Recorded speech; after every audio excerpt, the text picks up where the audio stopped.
Alrighty, good evening everyone. How are we all doing? Now tonight we are looking at something a little bit different than what I normally build. Normally I'm known for building some of the drift cars. That's my main area of the hobby. But tonight we are doing something a bit different. We have ourselves one of these, which is a Tamiya CC-02 long wheelbase kit. It's a bit of a different car. It's a bit more fun. But, you know, it's RC in general is all about fun. It doesn't have to be all serious. So we're going to take a bit of a look at this kit. I've done a bit of prep work before tonight. So what I've done is Tamiya in this kit does a lot of things where they actually ask you to glue some of the nuts in place in a lot of the parts of the chassis. So I've gone ahead and done that for a few bits. Nipped a lot of parts off the sprues because otherwise we are going to be here for about 3 weeks if I try to do this in a bit of night. We're also putting bearings in this kit rather than the standard plastic bushings, so the car will run a lot nicer. Well, the whole point is, again, we're going to try to keep it pretty much standard, have a bit of fun with the build, and show you a bit of the engineering that goes in some of these Tamiya kits. Hopefully tonight we'll get most of the chassis work done, and what we'll do tomorrow is we will then put together the little electronics package we get here, which is part of the wonderfully priced Hearns Hobbies Power Up Pack. And what that gives you essentially for pretty much all your Tamiya kits: your radio, speed controller, battery charger, and steering servo at a really, really good price. And it means that you don't have to absolutely break the bank to get that Tamiya kit that you buy, get it going. So, bonus. What we'll do is that we're going to look at all that tonight, do most of the chassis build, and then hopefully we will have a look at the body assembly tomorrow as well and get that on the car too. So, let's start. So if we flick over here, let's flick over to our manual, and as you know, as anyone who's built a Tamiya car knows, Tamiya manuals are absolutely awesome. You know, they give you a beautiful breakdown of the kit, the way things go together, and you know, just the fact that everything is in scale on the manual, absolutely fantastic to deal with. G'day Thunder, how are you, mate? Don't be afraid to say hello, guys, or if you've got any questions, I will do my best to answer them while we're on the stream. How you going, Jeff? Nice to see you there too, buddy. So let's have a bit of a look. So we're going to start here. So our first stage of the manual is actually with the gears.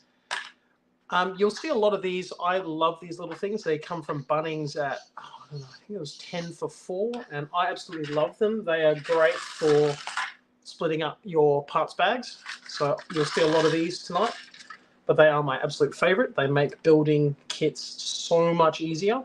So I'm probably going to start with just these 3.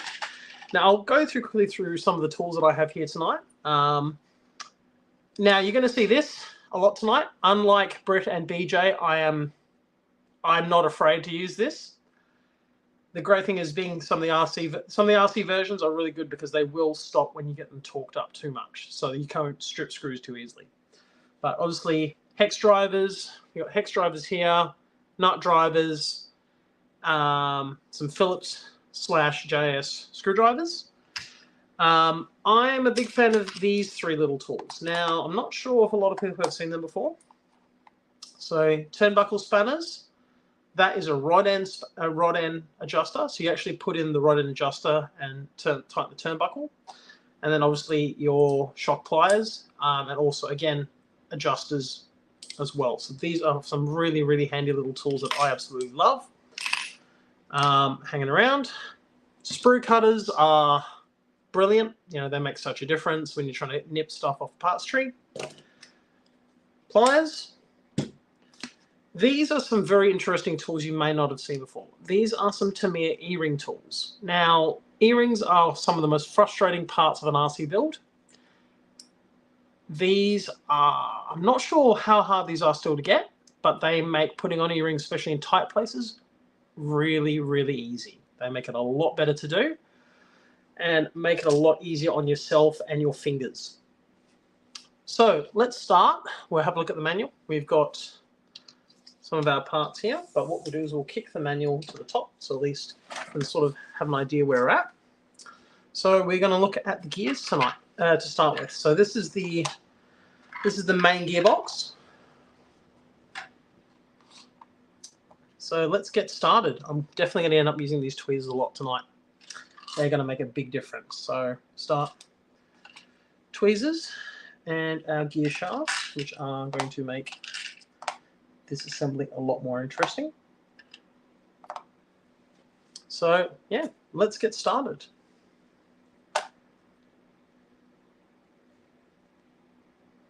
So we're going to start by assembling the 45 teeth gears. If we actually have a look through here, we've got a 45, got a 28 and a 20. So we start with the 45, get that on. Now, if you actually look here, this is where we start. We're supposed to start using the bushings, but unfortunately, well, fortunately for us, we're going to start with some bearings tonight. So that will go on here. And one will go on this side after we put on our second 26 teeth one with the pin as well. Now, in this kit there are some 2x8 pins and some 2x10 pins, so you've got to make sure you use the correct ones.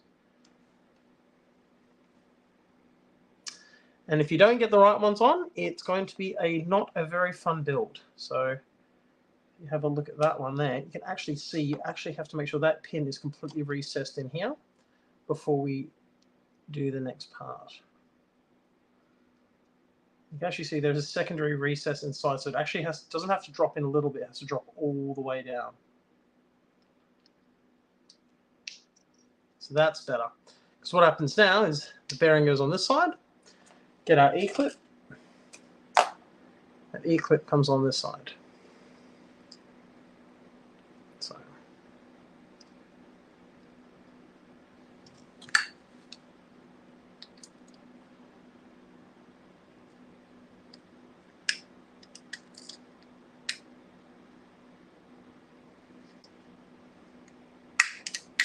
there. G'day, Will. Nice to see you there, buddy. And Reindeer Games. How are you guys doing all tonight? Nice to see you all there. So, first part. Now, there are a few parts of this gearbox, so we're going to slowly work our way through the set of pins. So the next one is this one here. And this one actually uses the 2x8. So you can see there is a difference between a 2x10 and a 2x8. Very slight, but it does make the difference when it tries to fit in certain parts of the build.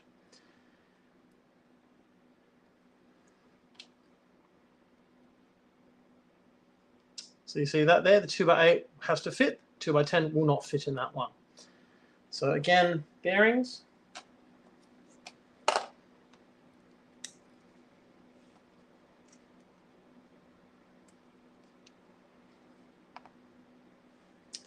And now onto the last shaft, which starts with an E-ring and then goes to a pin after that.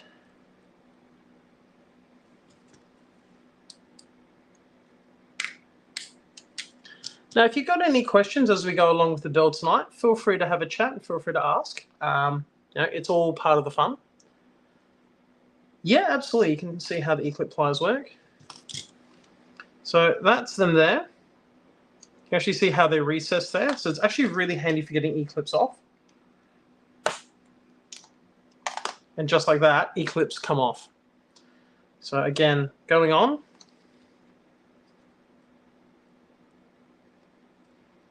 Going on is a little bit more difficult. It's why I generally like pliers to put them on, but these are awesome for taking E-clips off and for if you have to adjust them. But bang, that's on.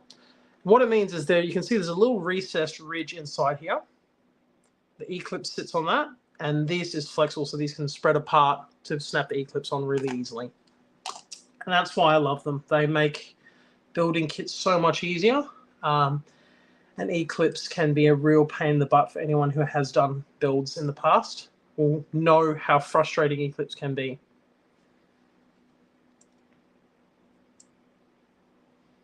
So once that goes on, that's the next shaft there.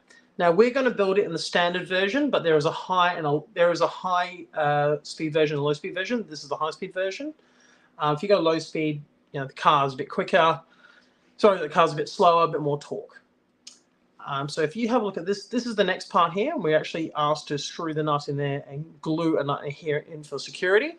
I have gone ahead and done that already, just to make it a little bit easy to get through to tonight's build. Otherwise, as I said, we're going to be here all night long. So let's start the assembly. So step one is we're going to put, we're going to grab this part of the gearbox here, and this is where we start our assembly. So top transmission gear, and what we're going to do is going to grab some of that grease before we start putting on the next set of gears.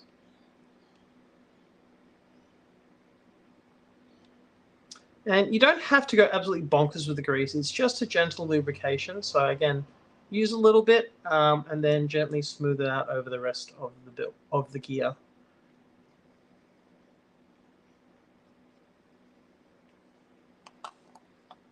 And one more thing is that this bearing needs to go in here before we insert this. So this will now come in here. Yep.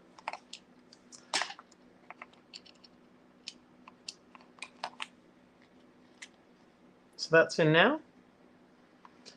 And now we go with our last gear into here.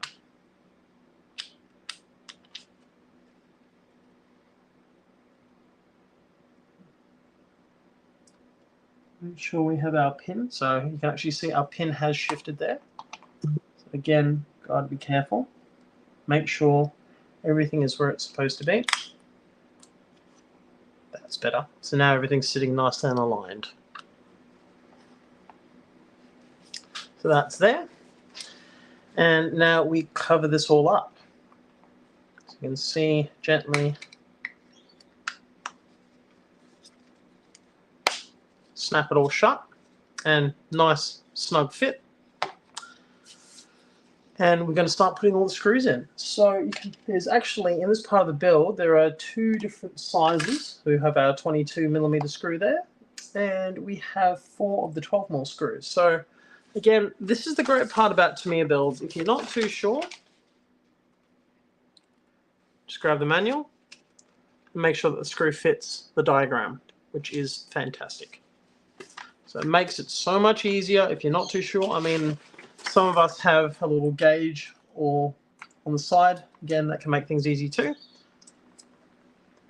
But having it in the instructions is fantastic.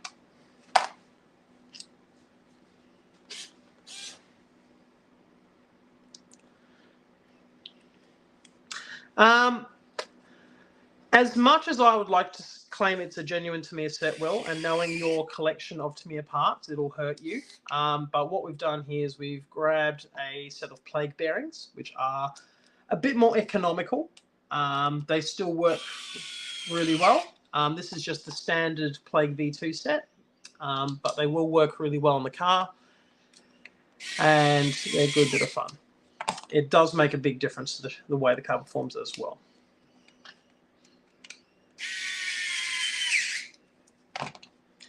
And the nice thing, you can actually hear the screwdriver stopping as it starts to torque up, so we know we're not going to over torque these screws.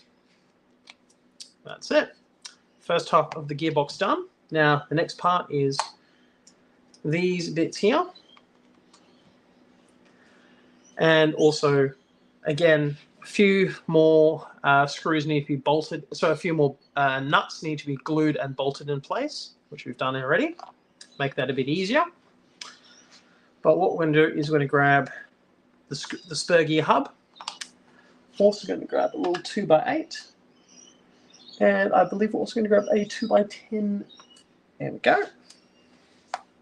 As well as 2 3x8 screws as well.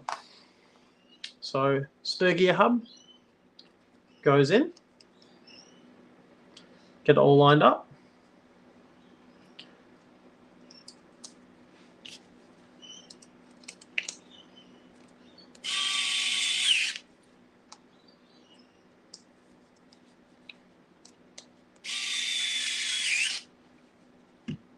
That's there. Now the fun bit. So you can see the alignment of that hole here. As we push this down, you actually have to push it quite firmly to get it recessed. There is that hole is now lined up here, which we will now try to line up. Again, make sure it is nice and firm to make sure that pin goes in the hole correctly. There you can see it's nice and snug, which is now gone in. And we can do that screw up, and what that'll do is it'll now hold the pin in place for the spur gear hub. These cars, it's a brush car, and the CC-02 is the cross-country chassis. That means they're not going to go massively quick, but they are going to be faster than a standard crawler. So the CC-01 chassis, they're going to go, probably I'd say about 25 to 35 k an hour at least, possibly a bit quicker. So spur gear in. Now time for the cover. Now if we've got to remember how to do this nice and neatly. So Tamiya's like that, nicely in place, and 3 by 10s to go into it. And there's a very interesting thing, that is a lot of glue is required by this Tamiya kit.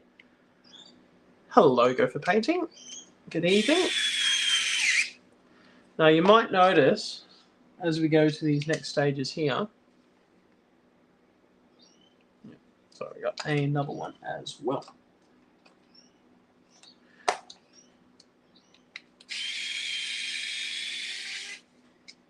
Make sure we get these in the correct order is always helpful. So 3 by 10 goes in here.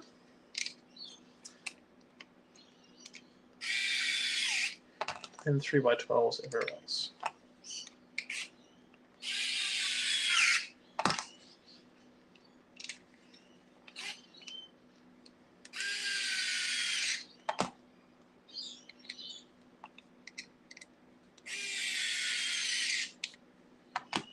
Okay, so that's in here.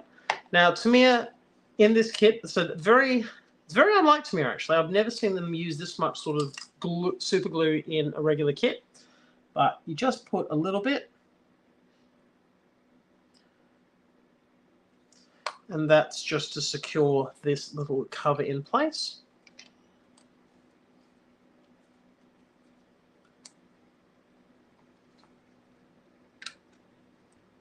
And I like to have mine lined up with that. And that will glue nicely in place. Now, as we go to the next page, we're actually going to see that the build requires the motor next. So the next one is our pinion with our grub screw. And we're going to start trotting out our motor screws and washers for the motor screws. As well as we've got 1, 2, 3 bolts here, all required to attach the motor and the cover for the motor as well.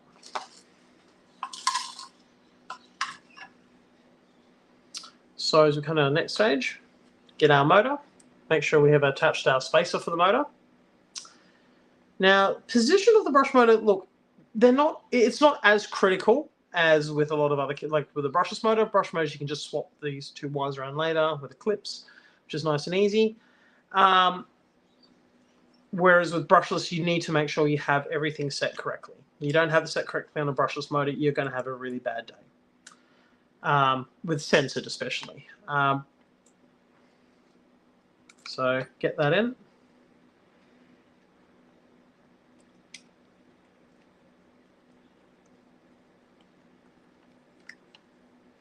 Now, you might be able to see a few people, I'm going a little bit different to the manual.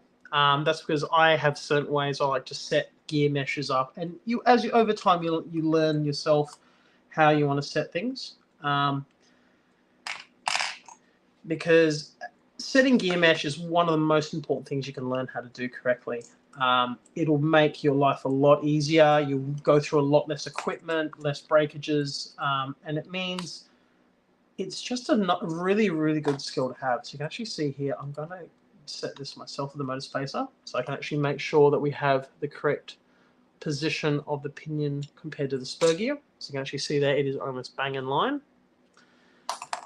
And for me, I like to make sure we have just that little bit of movement off the gears. So we're going to do this one in place. You can see a little bit of movement there. Just a little bit. Great way to set your gear mesh if you're not overly confident at it is grabbing the packets that actually come with your Tamiya kits or some A4 paper, put them between the two gears, push them up nice and tight, tighten the motor bolts, and you can pull the plastic away. It's a really, really handy way of doing it. So, motor's in, pinions on tight, motor screws are on tight. Now for the spur gear cover. So the motor cover.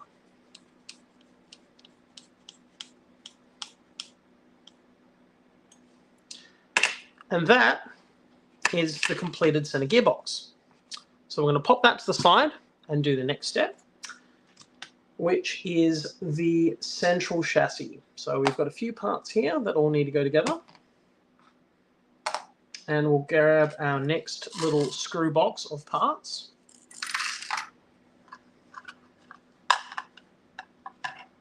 Which is that one here. This is our main one here. You can see a lot of bolts in that one. And this one over here. Again, lots of different size screws, but that makes your job a lot easier. So if we have a look at our menu over here, we have some 3x8. We need 3x18s, which is not that one. It is this one. We also need two 3x22 screws, which are these ones. Again, this is why I love having tweezers. They make this so much easier. We will need some 3x15s, which are these, and we will need 3 of those. Need 2 3x10s, and these are self-tappers as well.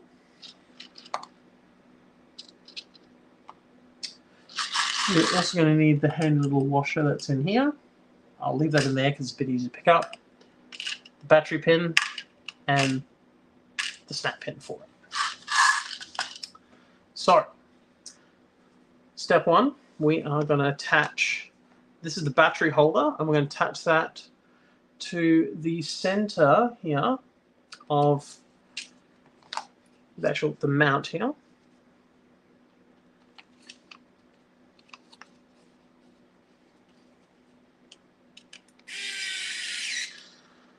So this is a bit of a change for me at the moment. And there's about to become a very busy month and a half. We've got 2 national events in WA over the course of the next 3 weeks, which is really awesome. We've got the internal combustion 1/8 state titles, which are being held at Moorbeek, and then 2 weeks. Well, which is this weekend. I know some of the guys from, Melbourne will be there. And we have a big contingent of WA drivers, obviously. And then a couple of weeks later, we have the 1/10 national titles at West Coast Model RC. And that one, again, will get some pretty good numbers from interstate as well, and should be a pretty cool sight to see. I myself will probably be helping out at the 1/10 national titles, just giving a hand to some of the drivers who need it, just doing some pit work. Because we always need an extra hand doing last minute builds or soldering jobs or whatever on the day. It's not always the most fun job, but it's jobs that need being done anyway. Right, so that's this main part here. So the next part we need to do is the battery tray. The mount for the battery tray, which is that part there. We also need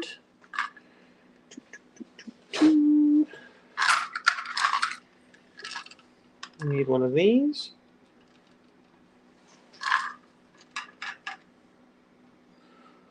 And that should be it. So now is when we need this one here. I'm going to grab the snap pin out. I'm going to grab that washer. Yeah, I know, Panda. The much more for me, the much more is a really, really handy tool. I absolutely love it. I had the previous version as well, and I've had that for quite a few years. I just recently, in the last year and a half, upgraded to the new version because mine was feeling a little bit tied out, having been in use for, worked on every car I'd owned really up to that point, and then lots of daily use as well. The thing I love about these is it's a fairly standard tip, which means that things like your Aromax power tips or even the TRF ones snap straight in. It's magnetic as well, so it doesn't fall out or anything. It is absolutely brilliant. So yes, they make a massive difference to your ability to build kits. So that is our main chassis right there. Now the next part of the build, this is where all these nuts start coming in. So you might actually be able to tell. So I've actually glued a section on here already. And there are some nuts that have already been glued into position on here as well.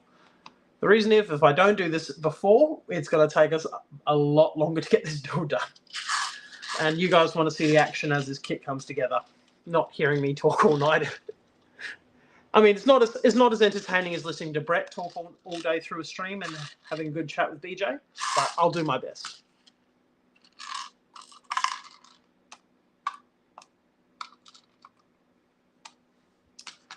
So we have some more 3x12s, but we also have machine thread and self-tapping.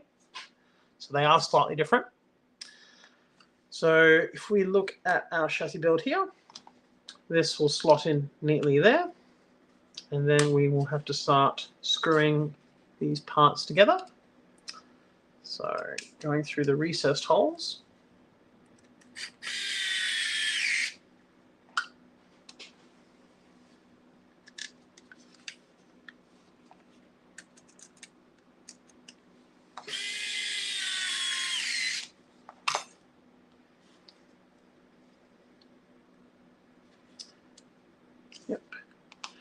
And, of course, because we've gotten so far ahead, we've actually, me being the genius I am, has decided to skip a few of the nuts. So give me 1 second. I will grab a few more nuts, and we will do that part of the build.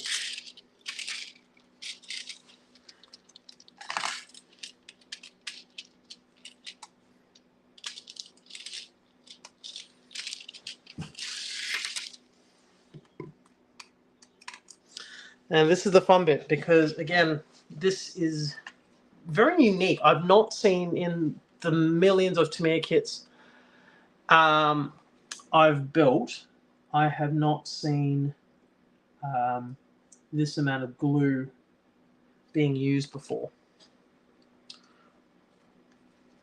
which is really, really unique, to be honest, to this build, which is, I mean, it's interesting that Tamiya have gone this way about it, rather than using metal. I mean, a lot of the crawler kits are using metal chassis rails, but the pricing of the kits obviously is quite extravagant because of that. Whereas Tamiya here have gone for a composite chassis tub, which means a lot more cost effective. But it means you will have to glue the odd nut in place like this. Now, this is just a little Phillips head 2 that I've got, but it seems to fit the JS screws wonderfully. It goes in very, very snug. I know you're going to hate me for it, Will, and I will go home and cry to myself about it later on. But having tried a few different ones, this is definitely the best one I've seen so far that works with Tamiya kit screws. I don't think I've seen a screw that like it doesn't move off the tip, really. It goes on very, very nicely. So, side rails glued on. So we come to the next part of our build, which has our servo mount and the side brackets and a couple more parts right here. So we're going to look for some 3x8s now.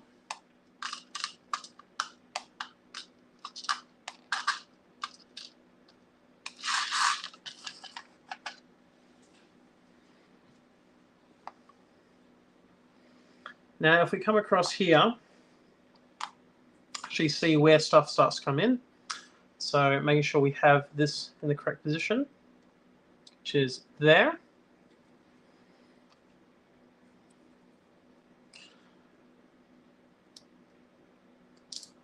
I'm a massive, massive fan of the BBX kit myself as well, Jeff.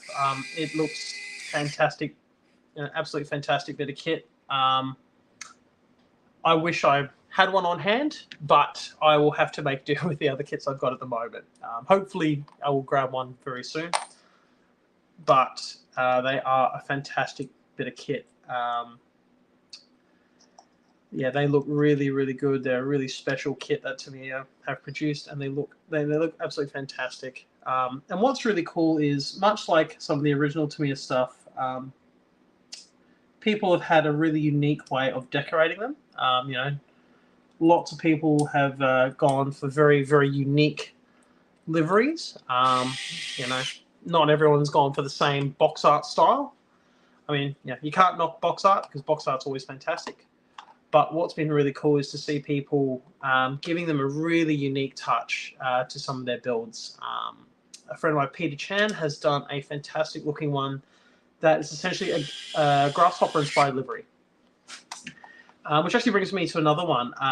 We've got, obviously, with the Vintage Bash taking place over in Melbourne very shortly.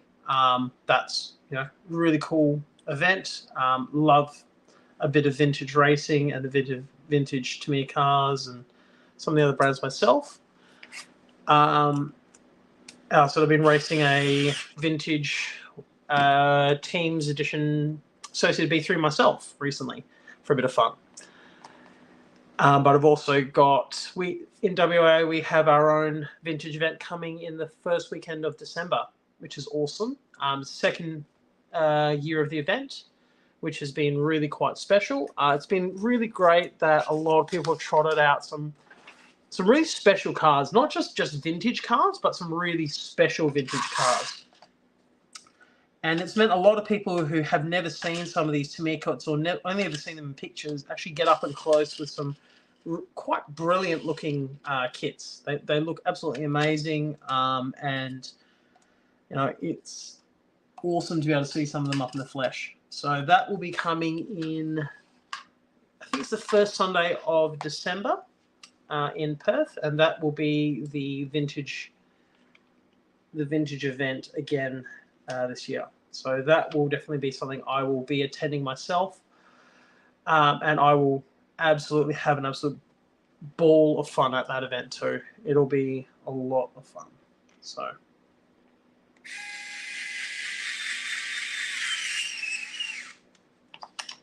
So here we are attaching that front mount to the chassis. And you can see they use some of the spring washers here as they go through.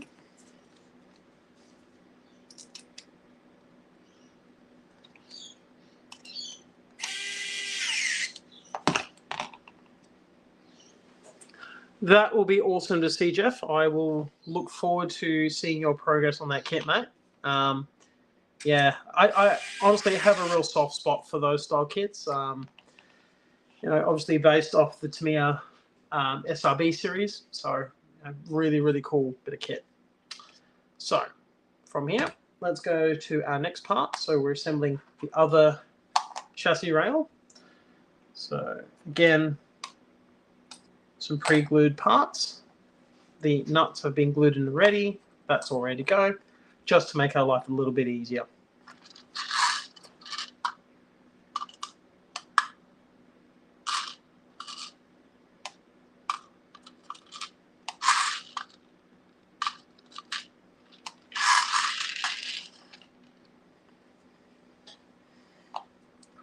So as we go through this next part of our build, we're going to do that.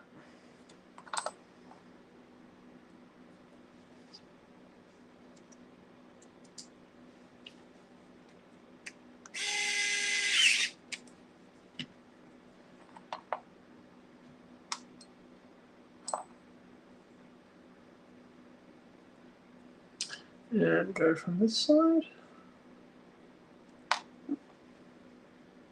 Make sure you line the holes up, obviously. Definitely helps.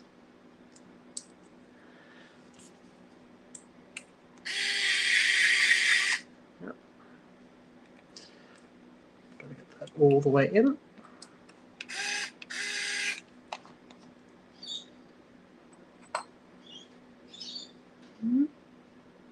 Let me just adjust that.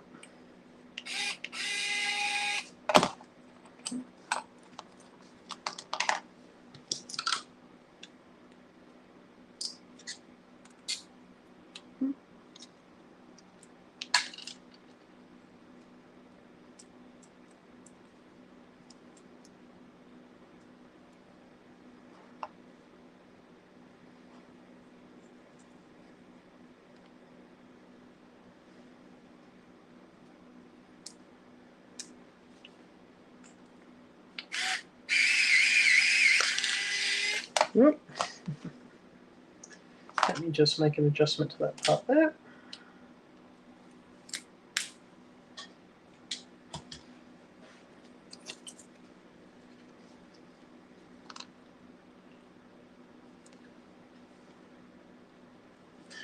And that's part of the gluing. And that's why it's been a very interesting build, to be honest.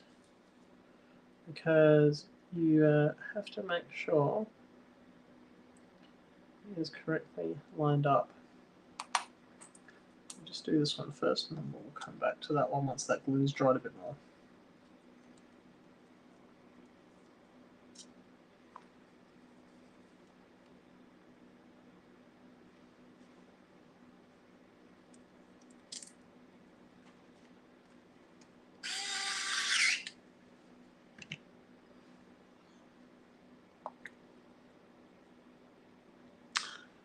There has been, I don't disagree with that, Will. There is a lot of complexity. I mean, whether Tamiya is going down the Avanti route and starting to over-engineer things is one thing. Whether they're trying to have their own, just put their own sort of design flares. Because let's be honest, Tamiya is quite unique with the way they do a lot of their kits. It's obviously not the same as a lot of other companies. So it's a tough one to say. It's a tough one to talk about. But again, Tamiya being really quite unique with some of their kits is what makes it, it makes it very much Tamiya. You look at the TD2, the TD4, very, very unique styled kits. Nothing on the market has been very close to that in a very long time. So for me, I don't mind, something a little bit more, I guess, fruity, you could almost say. But it's unique, it's fun, and it makes the kits interesting. The way they go together is very entertaining and a lot of fun. So I don't mind. you know, the fun of a Tamiya kit is it isn't, you know, it's not just your normal sort of style kit. It's something a bit different, something a bit more interesting. So,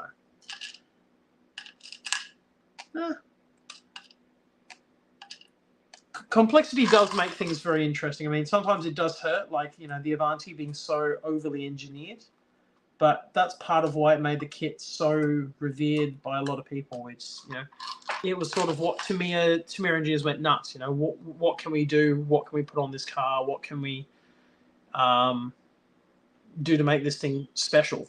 And, you know, they went crazy with it. So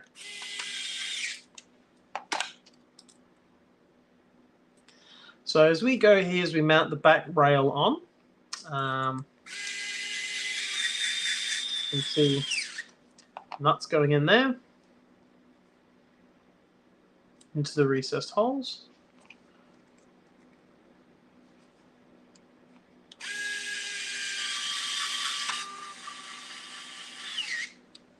To that.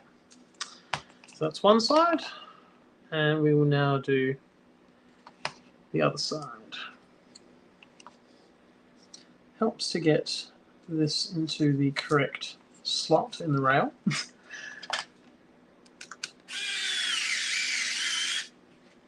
Go. Get that in position.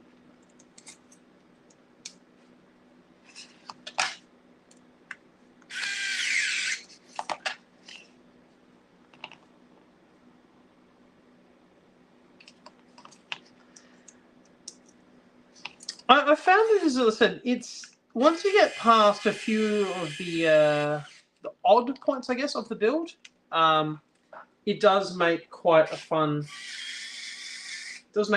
Kit to put together. So it's got its own little innocuities, but that's you know, that's always the fun of a Tamiya kit. It's not really the same as anything else. It's a bit more unique, a bit more fun. Right, so front and rear rails are now on. Now we're going to attach the motor and center gearbox. So 2 long bolts and 2 3x12s to put everything in place. So inserting that in, making sure she sits nice and flat there, which is good. The clearance there, front and rear for the drive shafts. So we are going from the bottom side to insert these screws through here, here, here, and here.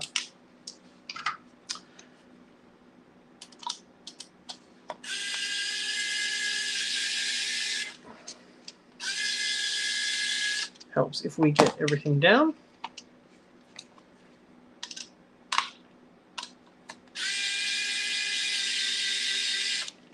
That one there.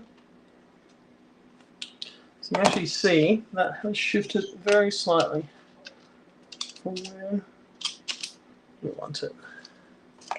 That's better. That's better.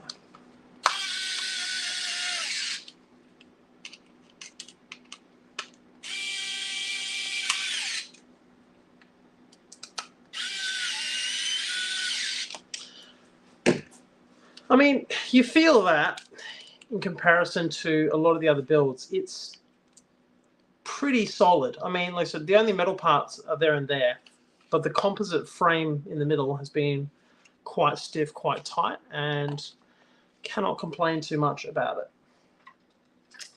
All right, so what we're going to do now is we're going to start attaching the center drive line. So what we got here is we have assembled the half shafts,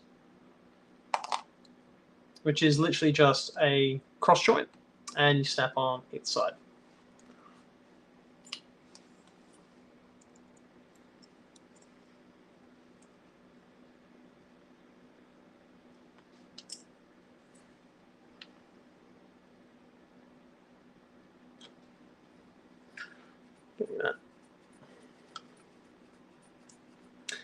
Yeah, the CC-01 is let's be honest, it is a completely different animal to what this is. The CR-01, which is what to me is, you know, proper crawler, original crawler chassis is probably closer to this, I'd say, than like the CC-02 seems to be closer to a crawler chassis than what the CC-01 was. So the cross country, which is the CC-01, just a semi-realistic live axle rear end chassis.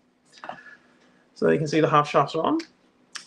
Yeah, it is quite a bit different to what is now, which is what the CC-02 has become. The evolution between the two chassis has been quite marked. It's definitely doesn't feel like it's from the same family.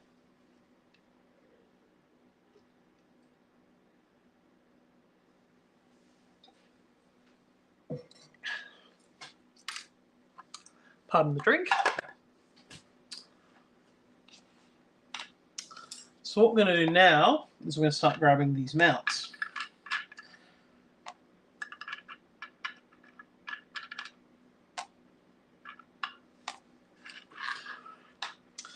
And these mounts are what our suspension is actually, all our linkages are actually going to attach to.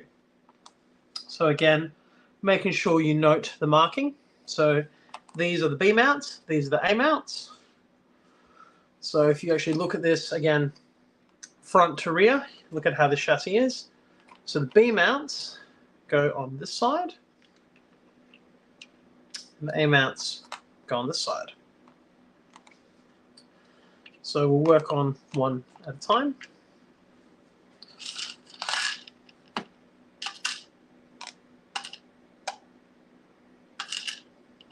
Three by 12s again. Seem to be our favorite screw today.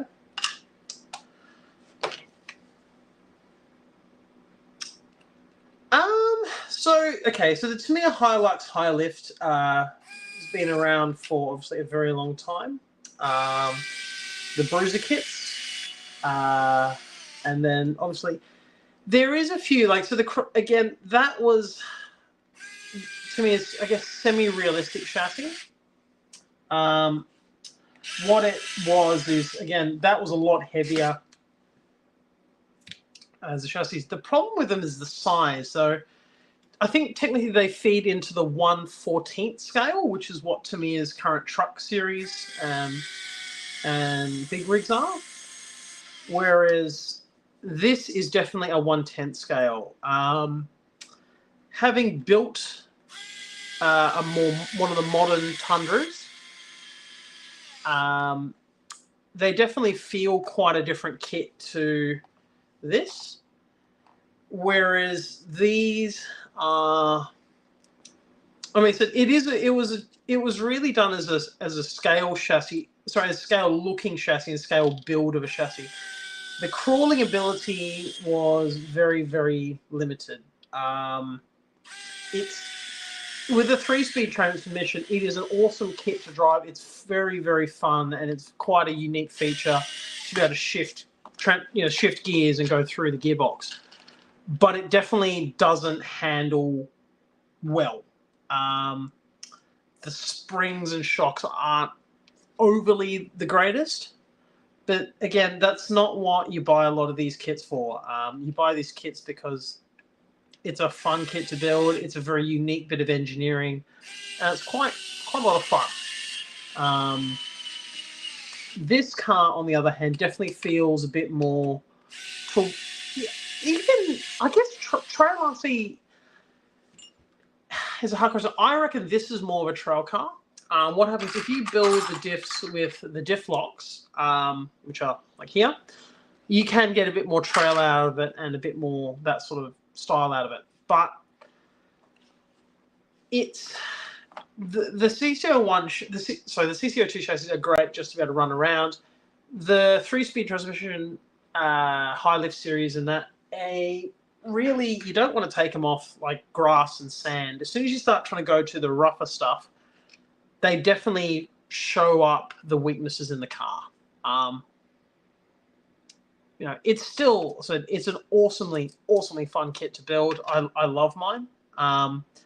But for day-to-day running, I would definitely prefer something like the CC-02.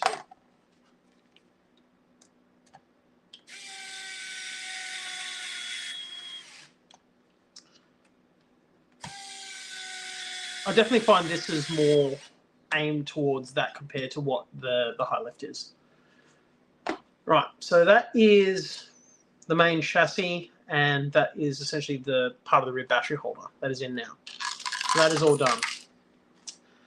So we're going to pop this up here, just out of the way for a second, because what we're going to do now is we're going to start building the diffs.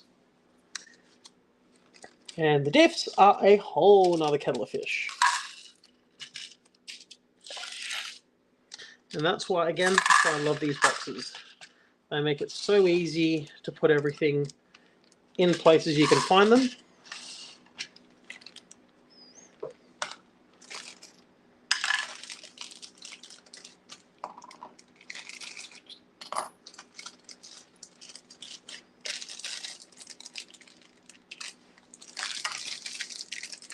Trusty bitty design scissors.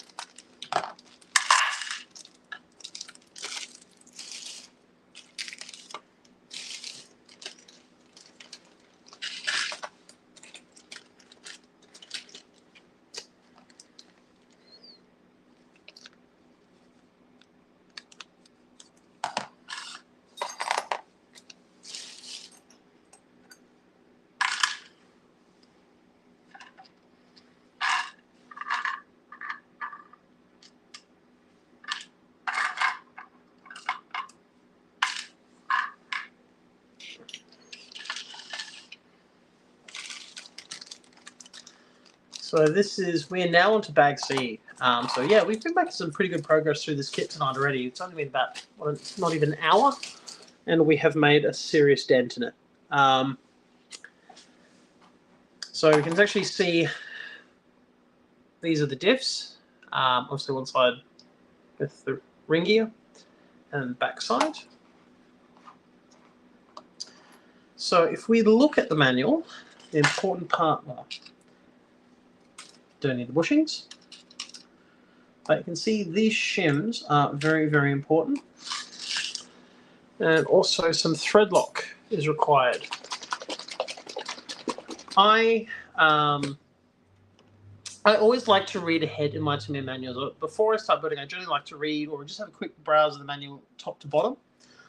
What it does, it lets you have a bit of a look through, see where certain things are required, certain things are needed, and it just makes the job a lot easier just to get certain parts done and just see where something's required. So right there is just a big dob of thread lock, because that'll be required when we put the bolts to secure the diff, to secure the diff screws. So first things first, a little bit of lubrication here between the diff itself and the shims that will go in. Don't have to overdo it, just a little bit of lubrication.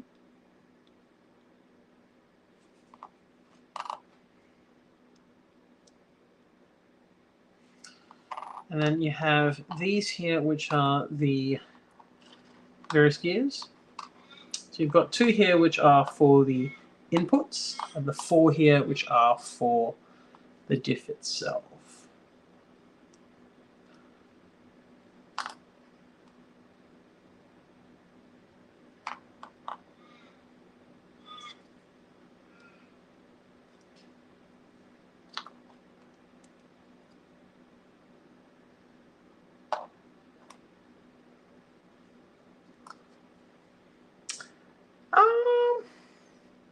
I don't know. I found the tyres to be quite decent myself, but I'm not really... I mean, I've tried on loose stuff and some of the firmer stuff as well. The tyres don't seem to be too bad in the kit. They're, you know, it's obviously just part of the build. But they haven't been bad. They haven't been bad. Definitely seen worse tyres. So these all go in here. leave that one out for now. That makes it a little bit more friendly. So I'll leave those two there. Now we start building on top. So we'll just put a bit of grease on top of that now.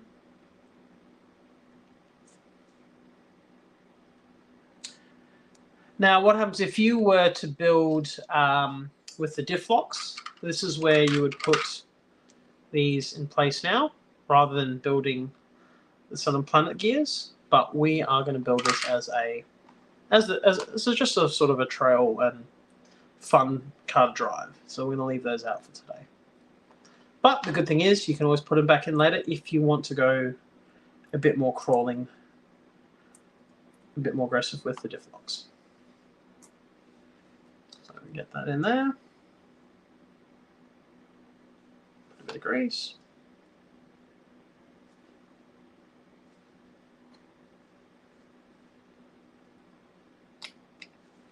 And drop that over the top.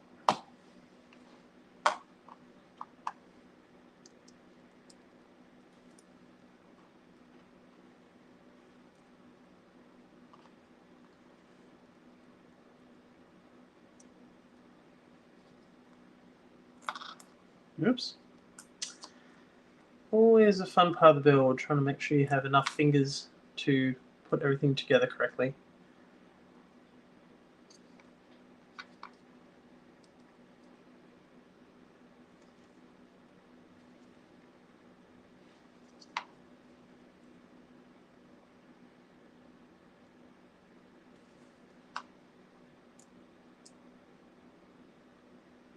Okay, so that is two. Oh, let's make sure that's sitting correctly.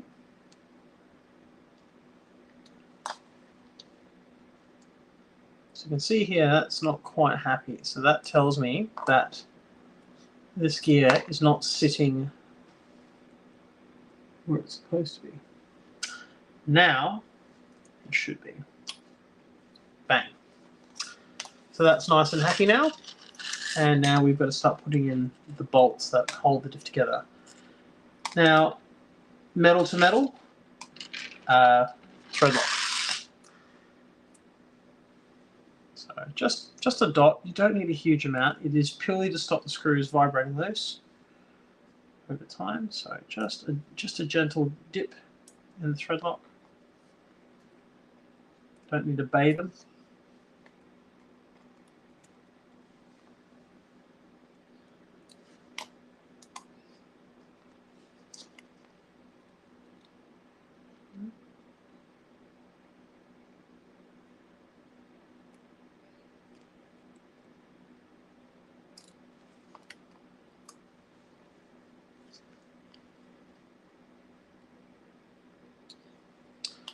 Alrighty, and now to tighten them up. Again, you don't need to crank the bolts hard. Just nip them, and the thread lock will do the rest.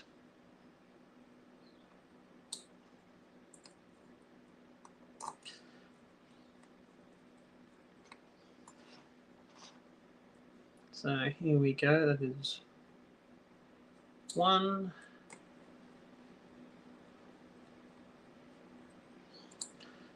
And that is two. Now, next part of our build will be the axles. So we have the dog bone sections for the front, and then the standard flat ones for the rear.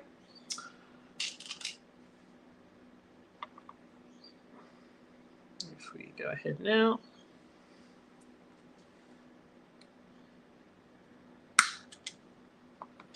And each of these will get two bearings as well.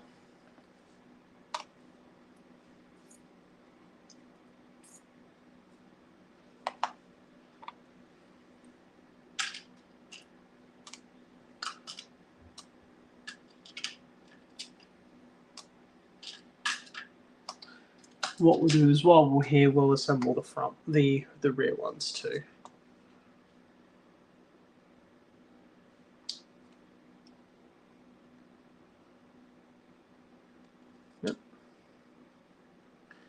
that position a bit nicer.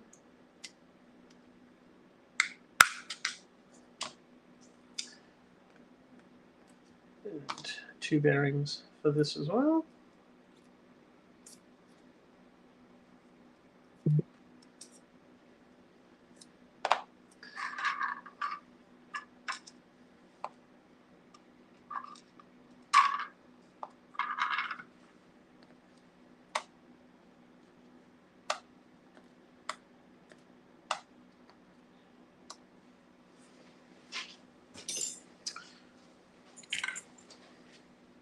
Now, with this one here, these are a little bit different. So what happens is you actually snap on an E-clip at the front. These are the rear axles. You get a washer, bearing, then another washer, and then you snap in an E-clip behind it to hold it all together. So see how I go? If we need it, we have the earring tool to make it a little bit easier on ourselves. Yeah.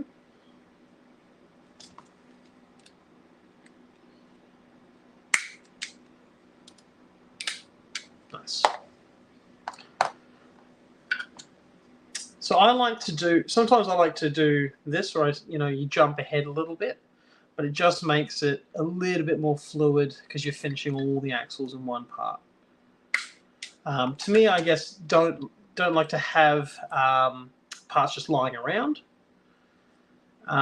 Luckily for me, with a bit of workspace and a nice magnetic mat, that makes everything a lot nicer to build. Can have completed parts of the kit lying around. So that's those 2 done. So we've got our front axles and our rear axles there. Now what we're going to do is we're going to grab actual axle housings themselves. Now again, you can see here some nuts have been pre-glued. I've pre-glued some nuts in here. Well, the correct E-tool is a screwdriver if you don't intend on getting the E-clip back. Generally with a screwdriver, once the E-clip comes off, it doesn't come back. You lose it permanently. Which is why I really like the Tamiya tools. So this one here is great for getting earrings off shocks and keeping the E-clips. You don't always want to reuse them, but it gives you the option to reuse them. Because if you generally do that E-clip with a screwdriver, it is gone to the great parts God in the sky. It is done. It is not coming back. So now what I just did there is applied a tiny little bit of grease inside. What that does is when this goes in, once these go into it actually holds them a little bit in place, so they don't just fall out. It means it's a little bit more snug, and it makes it a little bit nicer to try and assemble parts of the kit here. So as we go and start gently massaging everything into its correct position, you can see there everything is in place and nice and smooth. Now we also have to now assemble the input shafts. So it's 1, 2 E-clips. And we also have our bearings here for them.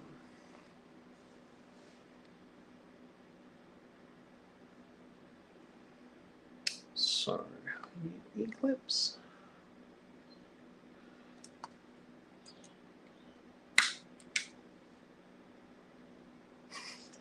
I very much believe that, Anthony. Yeah, I can absolutely believe that. Like I said, you drop an E-clip, guarantee you won't find the same one again. That's why it's always nice to me, generally give you a few extra E-clips in whichever kit you build. There's always a few extras in there, which is lovely. So, input shaft on, 850 bearing on the front, 1150 bearing on the back. And while we're here, let's just do the second one. On nice and snug. 2 bearings.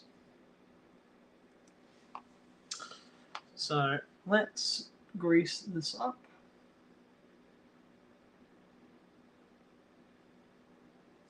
Okay. Drop our input shaft in and check everything spins nice and smoothly, which it does. Awesome. And we're going to drop on the top half of the housing and make sure everything sits in nice and snug, which it does, which is always good. It's lovely when parts fit together nice and snugly. And now we need to start finding the collection of bolts to assemble this housing correctly. So we need 4 of these 2x12s, which are there. We're also going to need a 3x20, which is there. We're going to need 2 3x12s.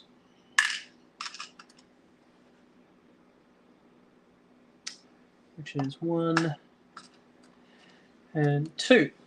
All right, so first things first, main screw straight down the center.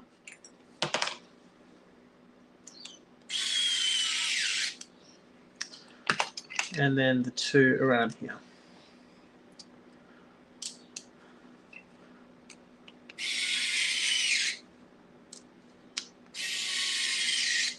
And that will now hold everything nice and snugly together. And the bolts that will now hold the ends of the axle housing together. So what kind of kits is everyone building at the moment? Just got to put the question out. I mean, I've been obviously building this at the moment, but I myself have been having a lot of fun with Yokomo's Rookie Speed kit. It's been a bit of a fun project. You know, entry-level touring car for what, $300 odd, you know, which is a great little price to get someone into racing. I mean, with the Rookie Speed kits, you've got the Rookie Off-Road as well, the 2-wheel drive buggy from Yokomo, which Brett and BJ have been giving a thorough workout, which is really good value for money again. You don't have to spend a bundle, but you can still have a good amount of fun. They're 2 of the kits that I've been playing with RS myself, and turned out really good fun. And it's definitely been very entertaining to see how that kit has gone together, and the performance of it. So right now we are going to start mounting the link brackets. So we've got C, B, D,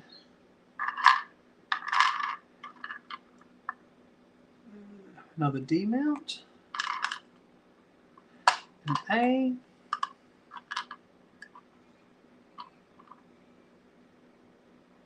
it's another A mount, C mount, and a B mount. Awesome. So we have all our mounts there.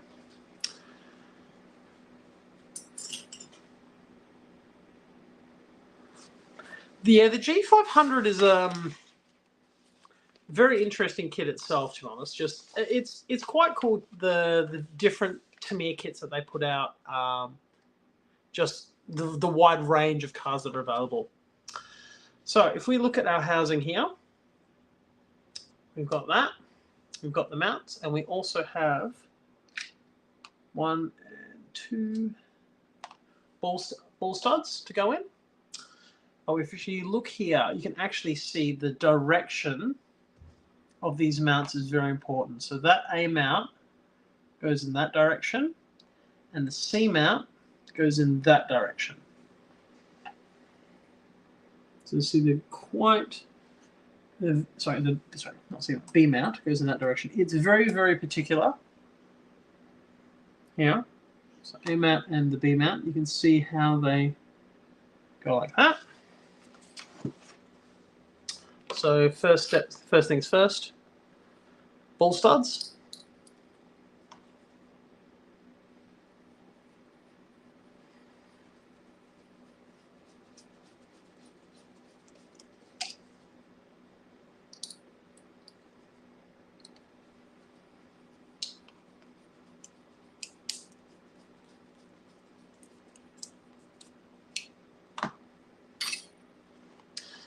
And again, make sure we have the correct side here.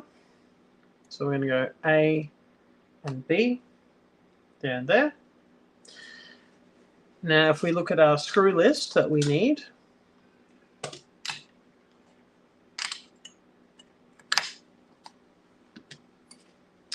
we need some 3x15s, which are, yep, that is them. So we need 8 of those.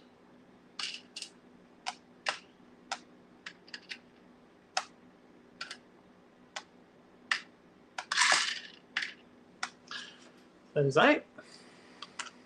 So make sure, again, the flat section is to the back. That is where they are required to be.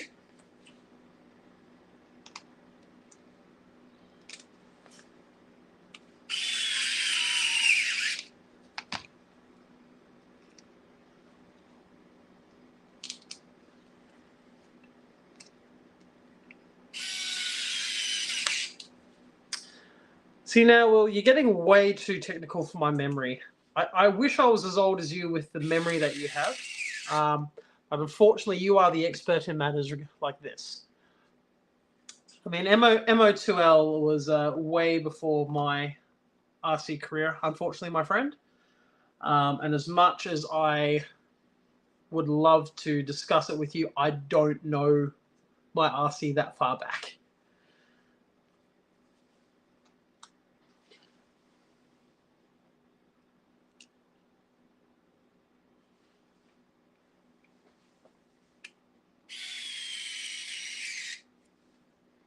So again, making sure we have our orientation correct to the manual is so important, because you get this wrong, you're going to spend a lot of time trying to figure out where everything should have been and how it should have been positioned.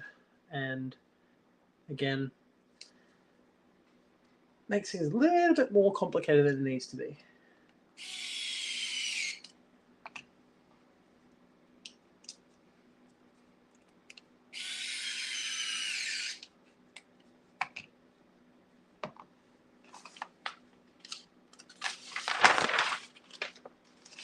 So this is where it starts getting interesting, because now we actually have to build a turnbuckle. We also have to attach these front uprights. I'm just going to quickly add the bearings to them. And the axles. Now these axles, for anyone who's been around Tamiya, should look very, very familiar. They are TAO1, TAO2. They've been around for a very long time.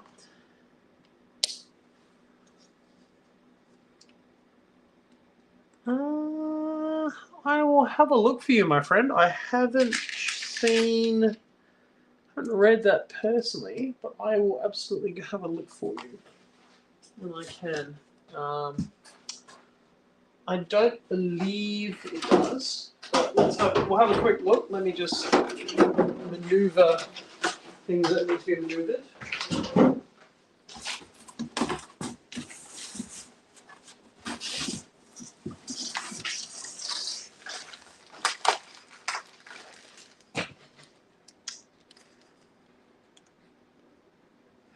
Have a look in there. I can see a part number, but I don't see a name. To me, here we go. There's a date on it, which is 1996. So it is very possible. It is very, very possible that they are from that age. But unfortunately, only you will know that, Will. My background, I do not know that far. Unfortunately, my friend. So, next part here is to nip a couple of these off.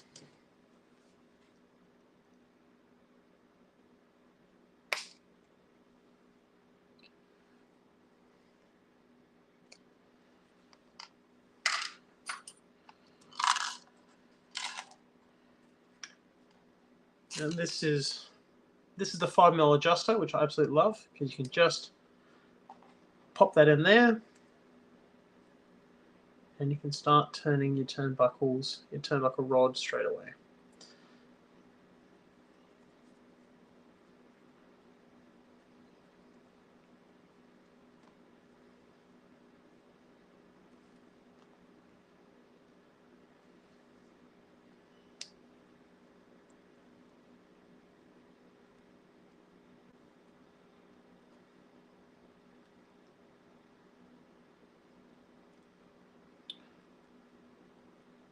So that there is progress we'll make on here. And again, we will have a look at the manual and see how it all lines up.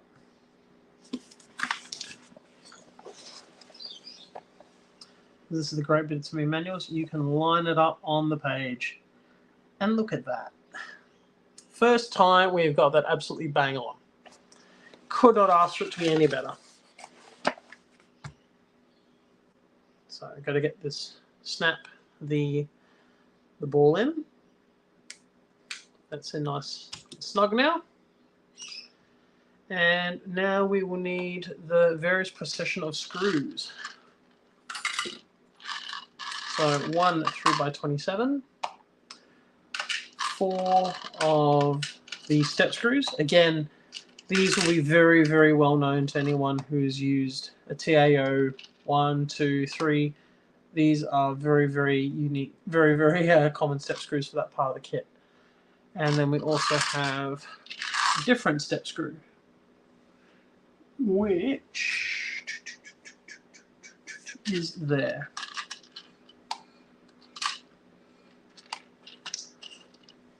All right. So, upright. Grab that. Grab our tie rod with the ball end spacer, and that goes straight in here.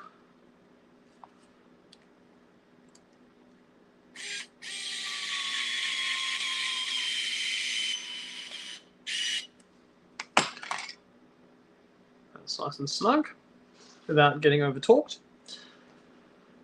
And we also have our linkage here.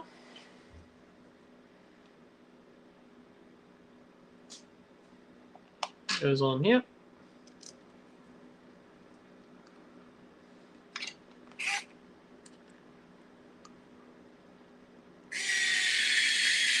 Well, there you go.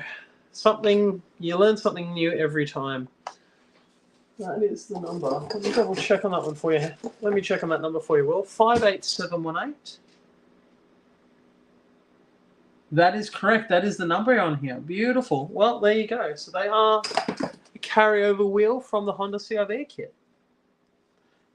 That's quite a cool little bit of trivia for you.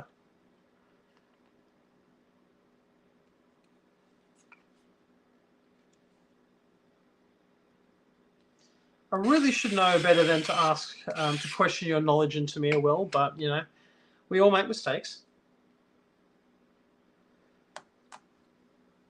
So on we go now with our axles. So obviously, that's, as you can see, that is the dog bone, which will recess in here. So make sure we have our positioning correct, which is that way. Here we go.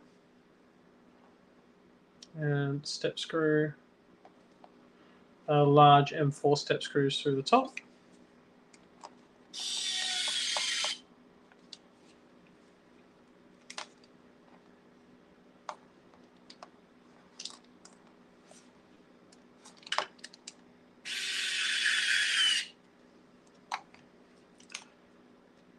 They're nice and smooth. So again, don't over time these, but as long as they're nice and smooth, that's what matters. So now for this side.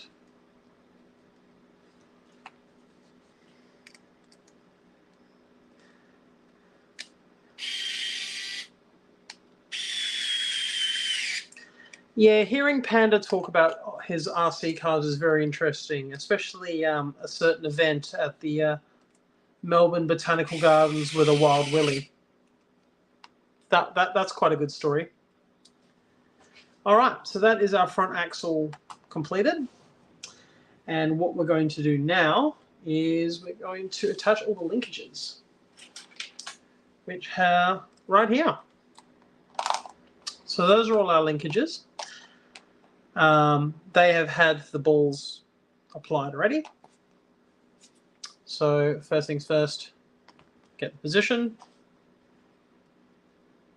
and just gently pop them into place.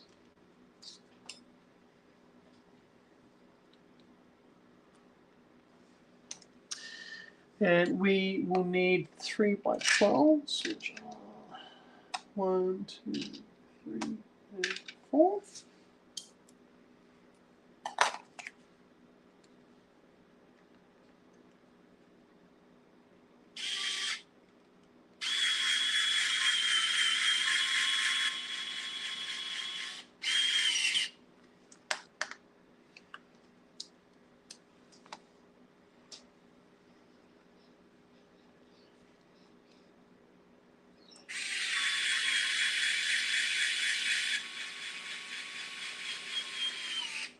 So that's our linkages on the top side.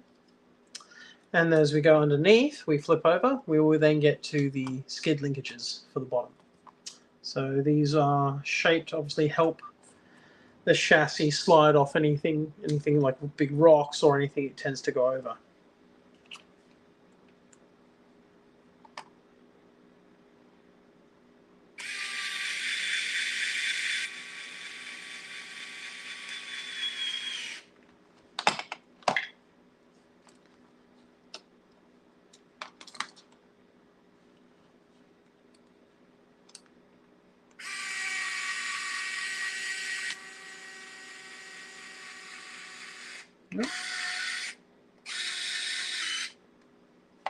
Cool. So that is the entire front end there. Just got to attach an axle to, center drive, and that will be this part finished. We still have to do the rear axle, which is a little bit easier because we don't have to worry about some steering knuckles. But we will keep progressing.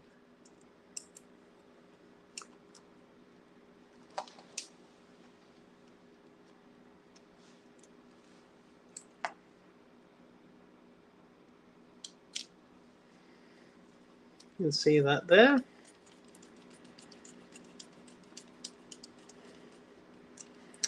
Cool. So that is the entire front ready to go.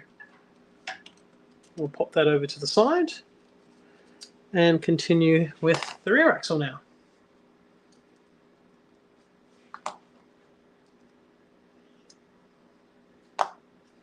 So same thing again, a little bit of grease in there, helps hold everything in place while we position, make sure we position everything correctly, which is good. We'll grab our rear axle housing with, again, pre-glued bolts.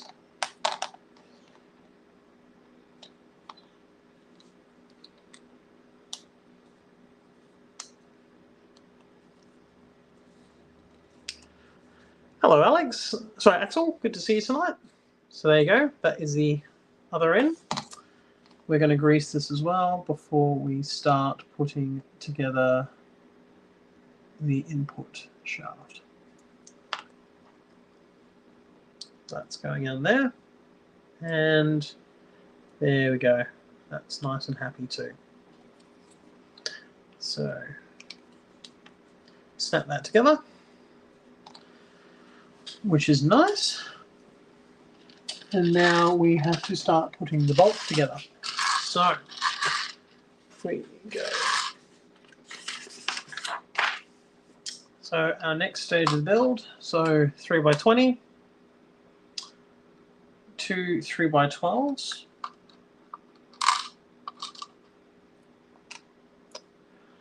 So the electronics I'm using for this kit, Anthony, is part of the Hearns Power Up package. So what happens? Hearns do Tamiya kits now. They used to include a speed controller, but as part of COVID, the whole microchip shortage, it meant they lost the ability to produce a speed controller with a kit at a decent price. So what Hearns have done is they've actually put together a great little kit, which gives you servo. That's one of the it's a D300 highest servo, nickel metal hydride battery, fast nickel charger, and actually this does other batteries as well, so life and LiPo, which is great for the future. The 9 steps ESC, which is a brush speed controller, but it also allows you to run nickel metal hydride and LiPo, and a budget radio to go along with that as well. So it's a great little package that gives you all the electronics you need to get pretty much any Tamiya kit going, which is great. It makes your job a lot easier and a lot more cost effective too than rather than having to buy everything. I mean, obviously, if you have all the parts yourself, you don't have to buy it, but pretty much you can take any Tamiya kit and you're ready to get running, which is the great thing about it, and it's what we're going to aim to do. We're going to have this kit up and running, hopefully in the next. Realistically, we're hoping to have it running in the next the next 2 days. So that will be great if we can do that.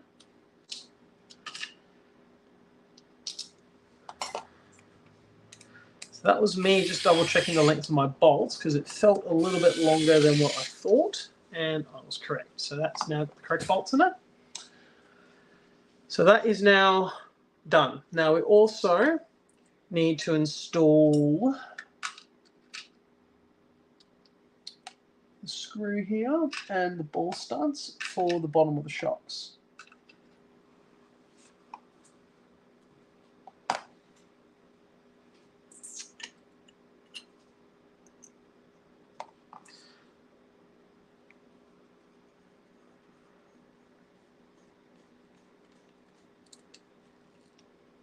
There we go.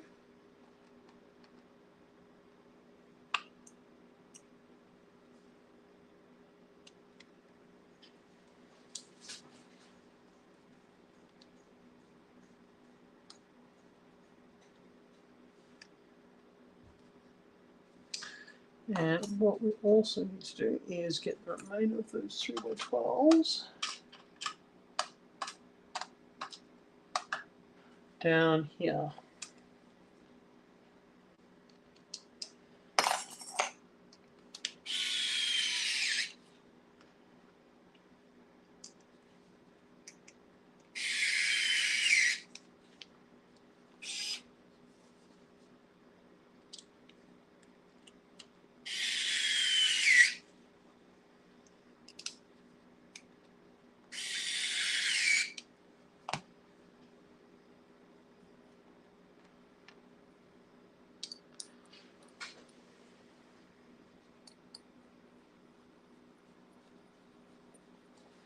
So getting through this build of the axle quite well.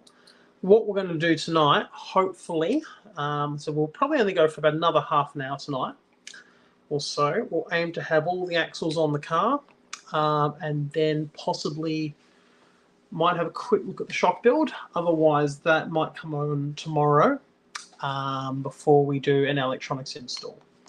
And what we'll do is the electronics install will probably be the last step for our build.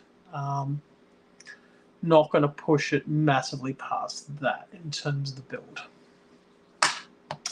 So, again, getting positioning correct. Get all the bolts we need. All 3x15s. Again, making sure you've got the axle positioning correctly, so making sure that is facing the correct direction. It is something that's quite particular on this build. Like, there's a lot of parts that are quite similar look in direction, but they do have a direction, and that is very important to check. Because otherwise, if you get that wrong, your geometry on the suspension will all be off, and everything will feel a bit odd. Your steering and axles will all look a bit weird. So got to make sure you get that right.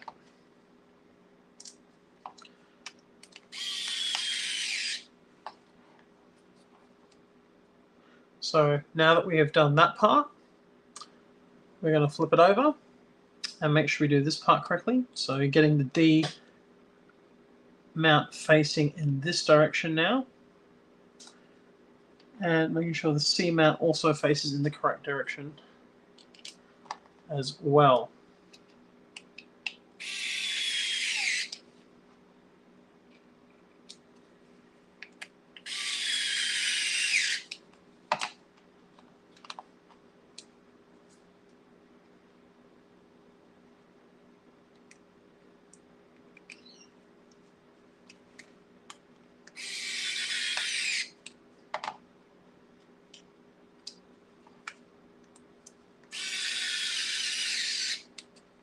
Cool.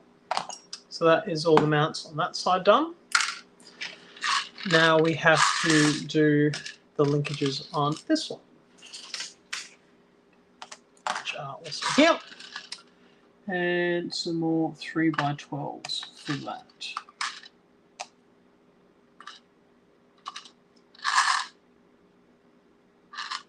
Make sure we get all our bolts correct with these mounts.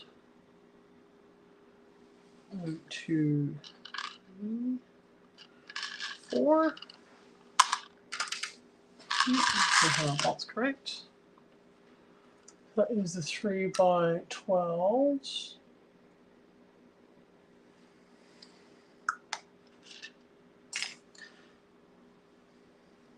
Which again, making sure we get the position correct here. So that's that inside, so we need to flip it back. Yep, so that's the correct positioning there. And we will do it with that one there.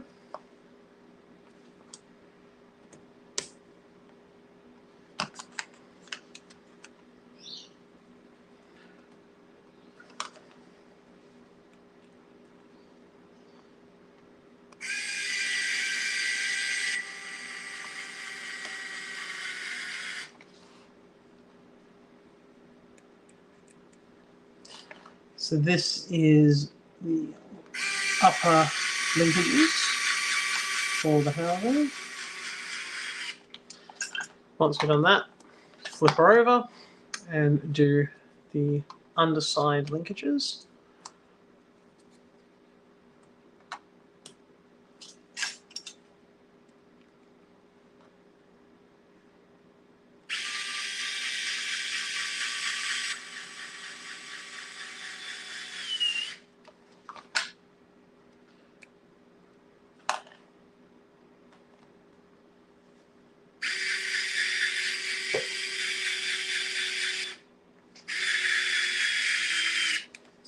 Okay, so that's one. So that is the rear completed. Just going to make a quick change on this one.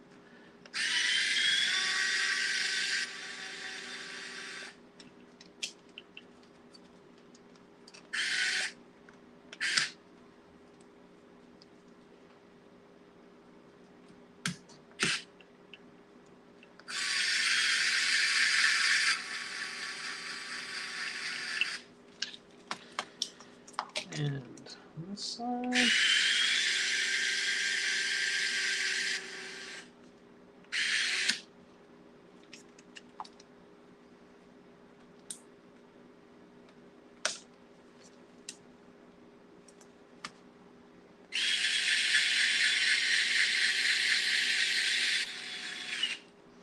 Okay, so we have front and rear ready to go now.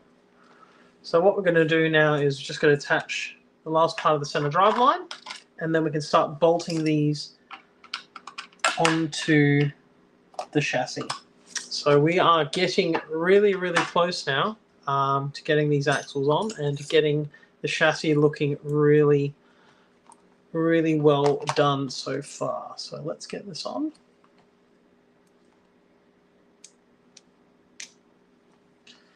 Get that bolted on. So that's on now.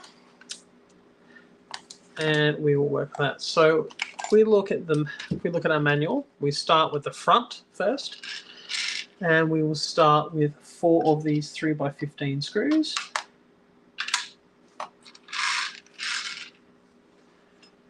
So we're starting with this side here.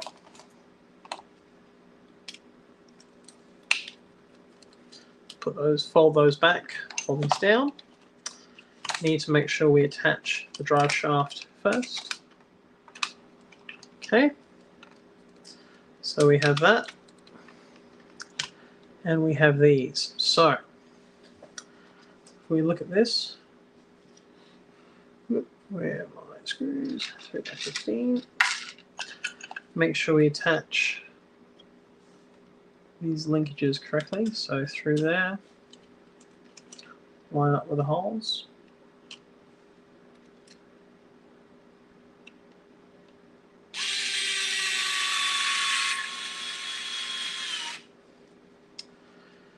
And we will do the same with this one here.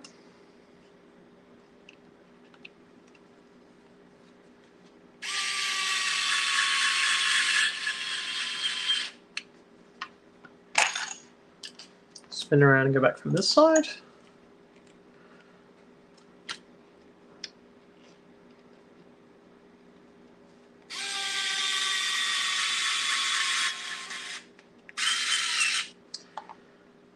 And it's a great thing with Tamiya kits that I said you can take your time with them. You don't have to rush them. An old friend of mine, he actually used to build these kits with his kids, and his theory was an hour each night to build the kits. So four nights of the week, you'd spend an hour building the kits.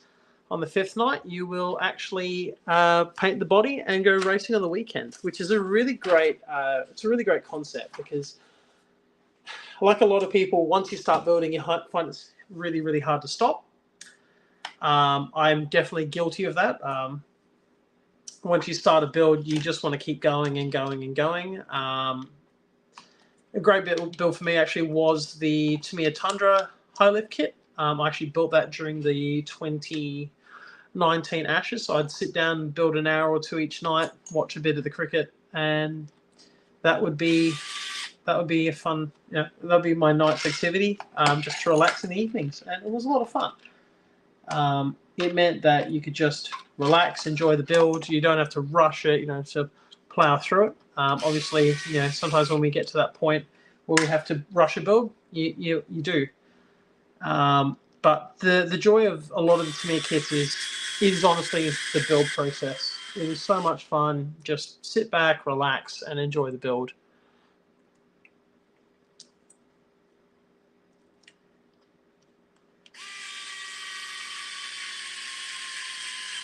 How are you doing, Brad? Nice to see you there, mate. Yes, as you may have seen, the Hearns has been putting up some great images of a vintage Yokomo Super Dogfighter ahead of the release of Yokomo's re-release of the model. As Brett and BJ have mentioned on the Friday stream, that Super Dogfighter actually belongs to Brad, and it is quite a special kit, and a really, really cool display at Hearns for the next month or so. So if you actually do want to see an original Super Dogfighter in the flesh, go and have a look, because it's really, really cool.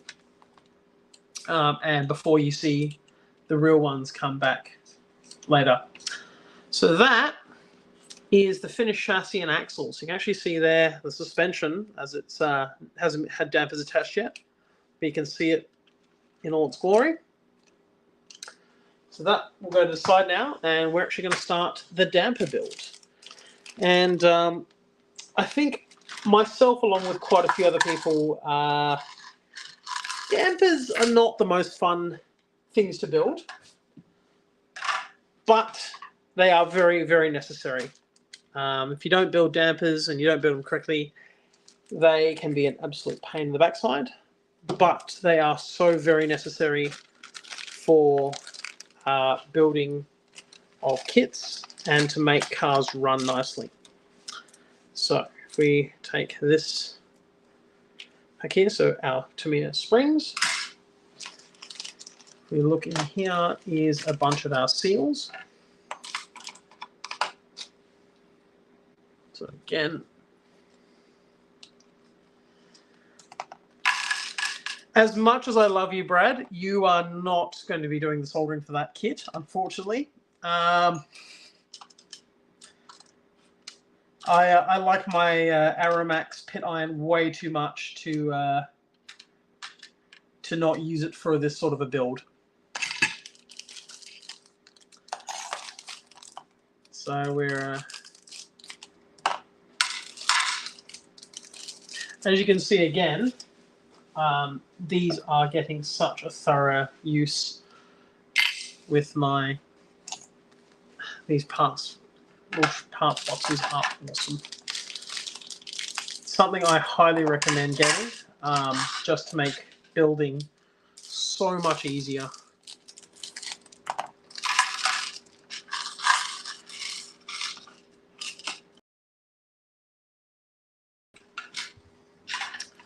So you can see here, oh, let me just quickly undo that. So you actually see here, these are the springs from the servo saver, which is actually over here. So that's the springs of the servo saver, which we will get to a bit later. Damper oil.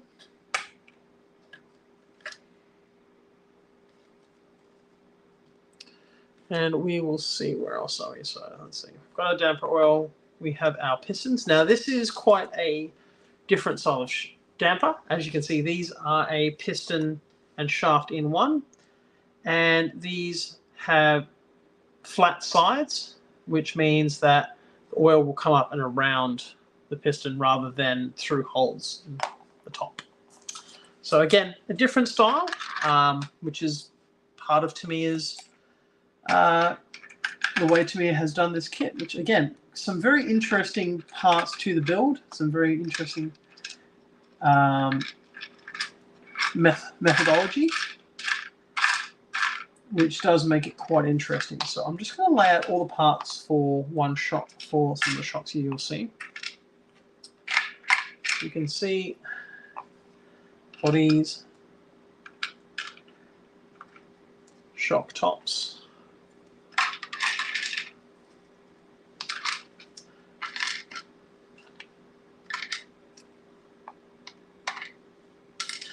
shock bottom, and the bottom of the bodies. So these retain the O-rings that are inside. And we'll leave those in there because they're not going to be required yet. So what we're going to do is we're going to pop these O-ring seals in the bottom.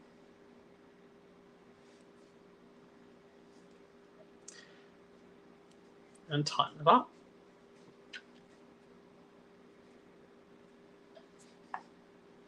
One more thing I'll quickly do is I'm going to pop these spacers in the correct position now, because it is very easy to forget them if you don't do it nice and early. So they go on there. What I'll do is get my little TRF shock pump to sit there, because that is a great way to air out the bubbles from the dampers.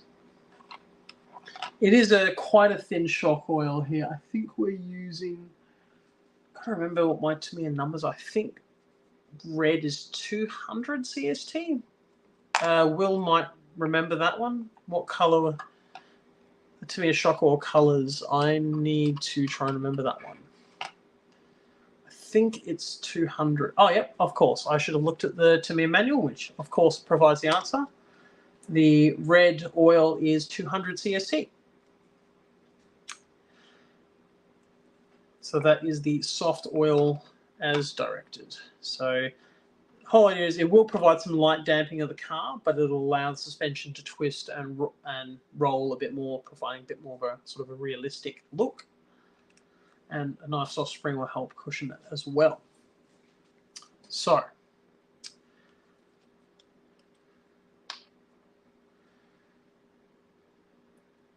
few drops of oil in there. What this does is it lubricates the O-rings, so when you gently put some oil on the threads of the piston and then push the piston through, it is less likely to tear the O-ring seals. So that makes it a lot nicer. And then you can just screw the rod ends on as well.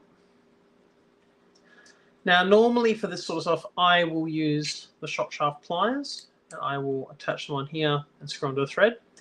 Luckily, with these ones, Tamiya has designed it that you do not need to use them. You can actually just do it by hand. So we'll fill that probably about 3/4 of the way. Move that up and down a few times. As you can see, those air bubbles are starting to come out. Pop that in there. And do the next one. So I like to do this over a mat that's cleanable, purely because you will always get shock oil on stuff. It's just a part of RC builds. You're always going to get shock oil on stuff, on your hands as well. So having something which you can easily clean up afterwards makes it a lot easier.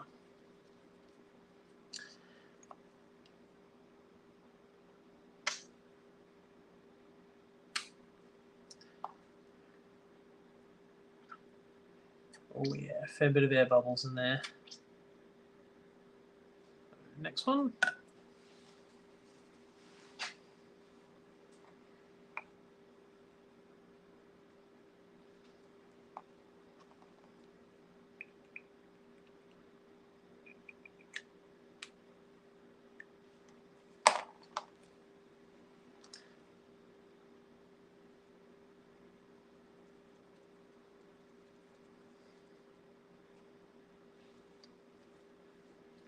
So as you get to this stage, we're going to need our second bottle of shock oil, because we are probably not going to be able to finish this one in here.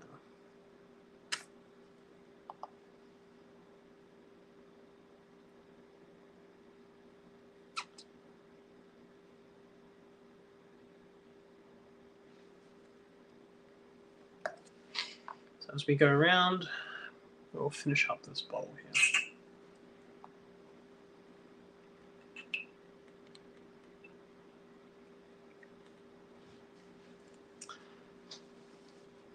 And we will be finishing up this part of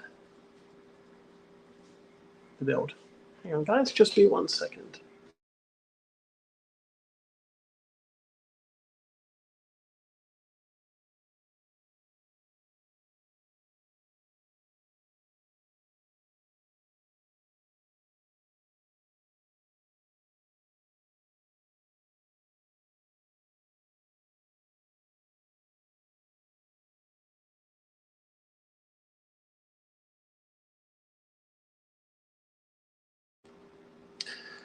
Sorry about that. All right, so that was just a little glitch of the sound, which has been sorted. So that, now coming up with the last bit of oil. Just coming up.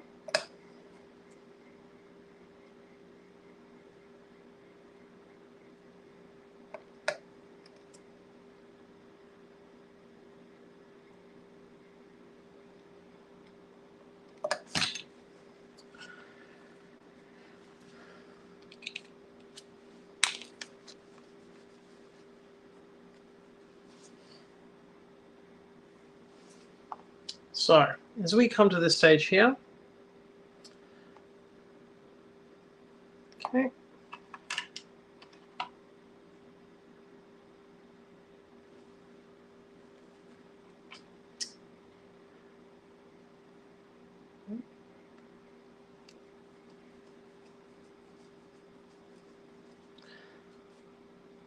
so rolling damper on, and there we go.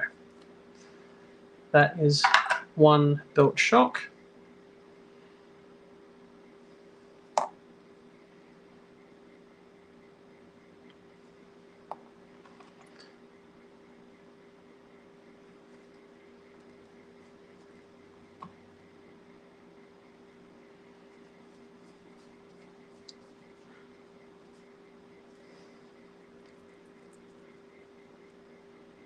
2.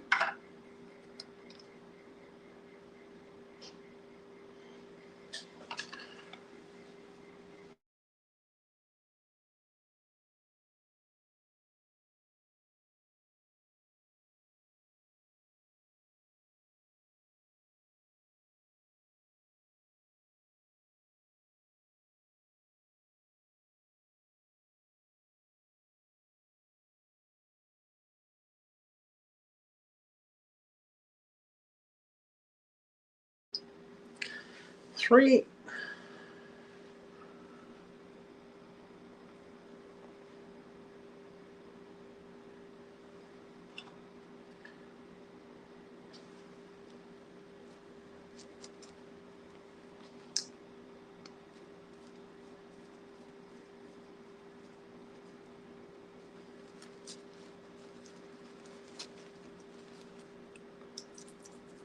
And 4. So those are our 4 shocks built. Done with the shock holder for now, and the shock holder. So now comes the springs and the retainer. Once that's come on, then have our spacer.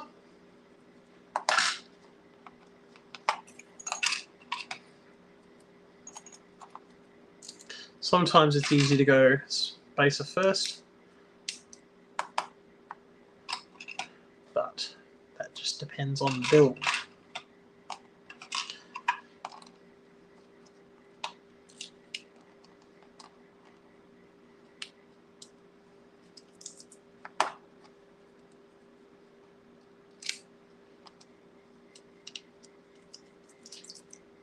So that's those 4 done.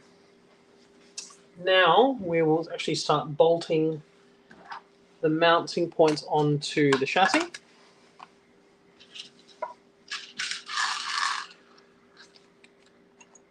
So we will need 4 of these M3 serrated nuts. 4 of these 3x20 screws.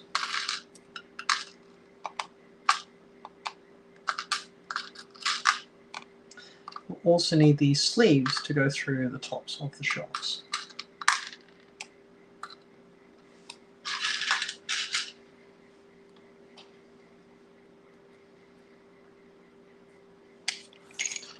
So through the top, through the correct hole, which is here, which is the 3rd one.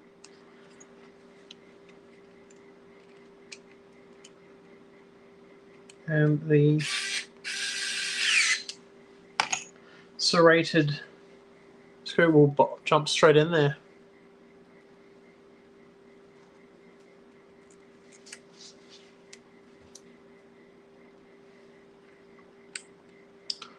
So if we go from this side here, you can see the same on the rear is actually to the inside as well.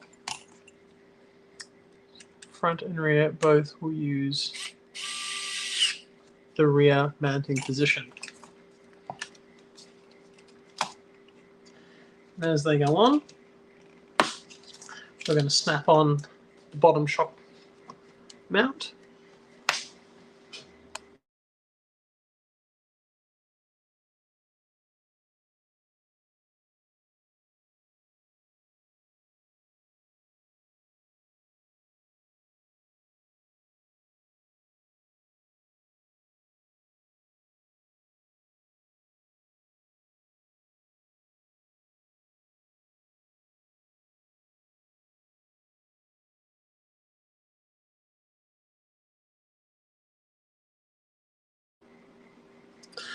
And for the last one here,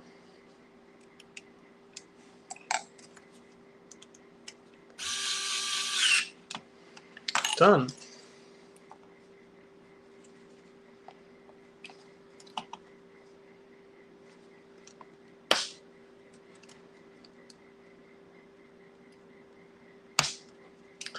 And that is done. So that is pretty much, that is most of this build done. What I will do quickly though, before I go much further, is I will install the servo now. Now, Tamiya like you to center the servo before you put it in. Now, depending on the build, absolutely recommend that. It's a really handy bit. I like to install the servo because once you have to center the servo first. Now, depending on the build, it can vary where that centering point is. I generally like to install my servo first, center everything correctly, because that way you don't have to keep pulling on and off the servo horn. Because you always want to make sure it's centered as possible before you go to the next stage. So what I will do, that is the servo horn parts I require. What I'm going to do is I'm going to quickly bolt the servo in for tonight, and that'll be the end of the build for tonight. And what we will do is we will continue this build on Wednesday night. And we'll hopefully pretty much finish the build then. What I'll do is I will hopefully have a finished body to show you guys that can go straight on the car. So you can have a bit of a look at the build. So as you can see there, that is the servo in position there. And what we're going to do is we're going to quickly bolt that in. Listen, I may not go the exact same route as Tamiya do in the manual, but sometimes you have to do what makes a bit more sense to get everything positioned correctly. Now, you might notice I'm not doing these screws fully up until I have both in. Then you can position the servo, make sure it's centrally positioned before you tighten the two screws up. So that is the servo installed, and that's where we're going to leave it for tonight. What we will do is, when we come back on Wednesday night, we will finish the electronics install, and we will mount the body and get it all running. It's yeah, it should be a bit of fun, and I hope you guys stick around for the next part of the build. Thank you very much, guys. Have a great night, and we will chat to you later. The tools that I have here, a lot of them will be available. A lot of them are available through Hearns.